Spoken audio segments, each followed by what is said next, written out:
Hi! Hello అందరికి నమస్కారం. Welcome to our channel. ఈరోజు మన ఛానల్‌లో వచ్చి రేషన్ కార్డ్ సంబంధించి ఒక కొత్త అప్డేట్ అయితే రావడం జరిగింది. అది ఏమిటో అనేది ఈ వీడియోలో చూద్దాము. ఆంధ్రప్రదేశ్ ప్రభుత్వం మనకి కొత్తగా రేషన్ కార్డులు అనేది జారీ చేయడం అయితే జరుగుతా ఉంది. అందులో భాగంగా మనకి ఇంకో కొత్త ఆప్షన్ అయితే రావడం జరిగింది. రేషన్ కార్డ్‌లో ఎటువంటి తప్పులున్నా దాన్ని సరిచేసుకోవడం కోసం ఒక కొత్త ఆప్షన్ అయితే తీసుకురావడం జరిగింది. అది ఏంటి అనేది ఈ వీడియోలో పూర్తిగా చెప్తాను. ఈ వీడియోని పూర్తి వరకు చూడండి. Change of details in ration card అనే ఆప్షన్ ద్వారా మన కార్డులో ఎటువంటి తప్పులున్నా దాన్ని సరిచేసుకోవచ్చు. ఈ అవకాశాన్ని సద్వినియోగం అనేది మనం చేసుకోవాలి. ఈ అవకాశం అయితే మళ్ళీ మనకి రాదు. సో, ఎవరైనా వాళ్ళ కార్డులో ఎటువంటి తప్పులున్నా సరిచేసుకోవడానికి ఇది మంచి అవకాశం అని చెప్పొచ్చు.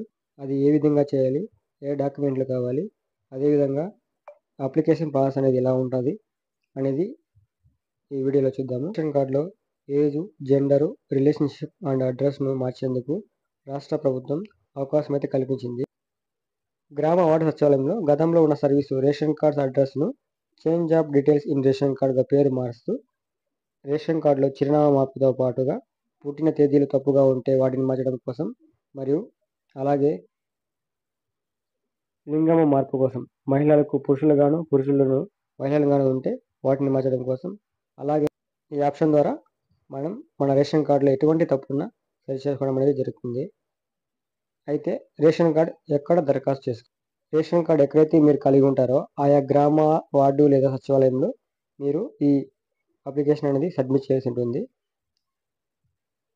రేషన్ కార్డులో వివరాల అప్డేట్ కేవలం ఆ కుటుంబం హౌస్ హోల్డ్ మ్యాపింగ్ ఏ గ్రామ, వార్డు సచివాలయంలో ఉంటుందో అక్కడ మాత్రమే అప్డేట్ అనేది చేసుకోవాల్సి ఉంటుంది.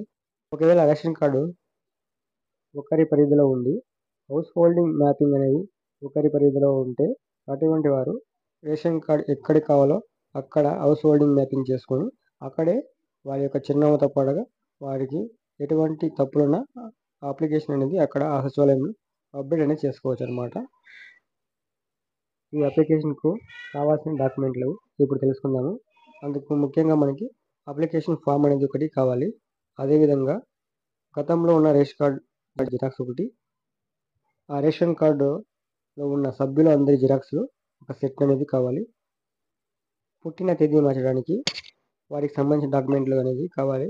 Date of birth, SSC marks card, Aadhaar card అటువంటివి. అలాగే వారి యొక్క రిలేషన్షిప్ తెలపాలి. అది రాంగ్గా ఉంది అంటే దానికి సంబంధించిన డాక్యుమెంట్స్ అనేవి అప్లోడ్ అనేది చేయాలన్నమాట. అదేవిధంగా జెండర్ అనేది ఏదైనా మిస్టేక్ ఉంటే దానికి సంబంధించిన కూడా డాక్యుమెంట్స్ అనేవి మనం అప్లోడ్ అయితే చేయాలి.